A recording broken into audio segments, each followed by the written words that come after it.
అమరావతికి చట్టబద్ధత బిల్లు ఇవాళ రాజ్యసభ ముందుకు రానుంది. నిన్న లోక్సభలో బిల్లు ఆమోదం పొందడంతో నేడు రాజ్యసభలో ప్రవేశపెట్టనుంది కేంద్ర ప్రభుత్వం.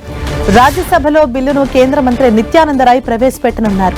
పెద్దల సభలో కూడా ఆమోదం పొందితే రాష్ట్రపతి ఆమోదంతో చట్టంగా మారనుంది. దీంతో గతంలో వచ్చిన 3 రాజధానుల ప్రతిపాదనకు చట్టపరంగా తెరపడినట్లవుతుంది.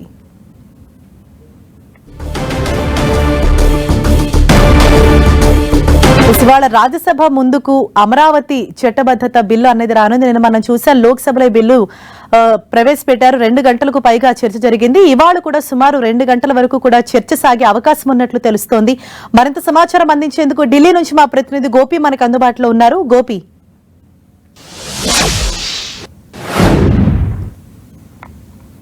రాజ్యసభలో ఆంధ్రప్రదేశ్ పునర్విభజన సవరణ చట్టం 2026ను ప్రవేశపెట్టున్నారు. కేంద్ర హోంశాఖ సహాయ మంత్రి నిత్యానందరాయ్ ఈ బిల్లును ప్రవేశపెడతారు. అయితే నిన్న పార్లమెంట్లో ఈ బిల్లుకు సంబంధించి సుదీర్ఘంగా దాదాపు 2 గంటలకు పైగా చర్చ కొనసాగడం జరిగింది. ఇటు అమరావతి రాజధానిగా ప్రకటించడానికి గల ప్రధాన కారణాలు, అక్కడ రైతులు చేసిన త్యాగాలు, ఇతర అంశాలపైన కూడా అనేక పార్టీ నేతలు మాట్లాడడం జరిగింది. అయితే రాష్ట్ర విభజన జరిగిన తర్వాత ఉమ్మడి రాజధానిగా ఉన్న హైదరాబాద్ 2024 జూన్ 2కు కాలం గడిచిపోవడంతో ఆ తర్వాత రాజధాని లేని రాష్ట్రంగా ఆంధ్రప్రదేశ్ ఉండడంతో ఆ శాశ్వత రాజధానిగా అమరావతిని చేయాలంటూ కూడా గత కొద్ది కాలంగా ఎన్డీఏ ప్రభుత్వం కేంద్రానికి అనేక ప్రతిపాదనలు పంపించడం జరిగింది. నిన్న లోక్సభలో దానికి చట్టం రూపంలో ఒక చట్టబద్ధత తీసుకురావడం జరిగింది. అమరావతిని శాశ్వత రాజధానిగా చేయడంతో ఇప్పటికే ఆంధ్రప్రదేశ్ లో ఏదైతే 3 రాజధానుల అంశము తెరపడినట్టుగా భావించవచ్చు. అదేవిధంగా ఇటు శాశ్వత రాజధానిగా అమరావతి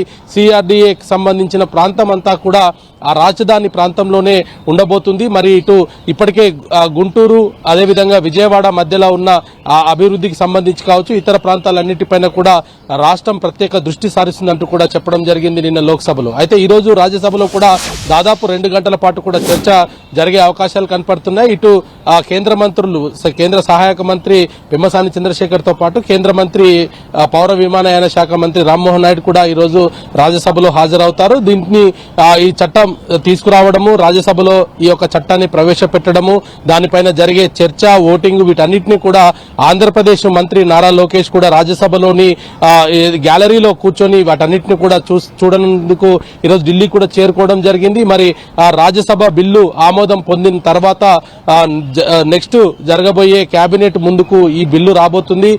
కేంద్ర కేబినెట్ ఆమోదం తర్వాత రాష్ట్రపతికి ఈ బిల్లు పంపిస్తారు. రాష్ట్రపతి ఆమోదం తర్వాత దీన్ని గెజెట్ రూపంలోకి తీసుకురాబోతున్నారు. మొత్తంగా గత కొద్ది కాలంగా అంటే అమరావతి రైతుల కళ నెరవేరబోతుంది అనేది కూడా ఇటు ఏపీకి సంబంధించిన మంత్రులు, ఎంపీలు చెప్తూ ఉన్న పరిస్థితి ఉంది. ఎన్డీఏ కూటమితోటే ఇది సాధ్యమైంది. అమరావతికి దాదాపు 30,000 ఎకరాలను పంట పొలాలను రైతులు త్యాగం చేశారు రాజధాని నిర్మాణం కోసం.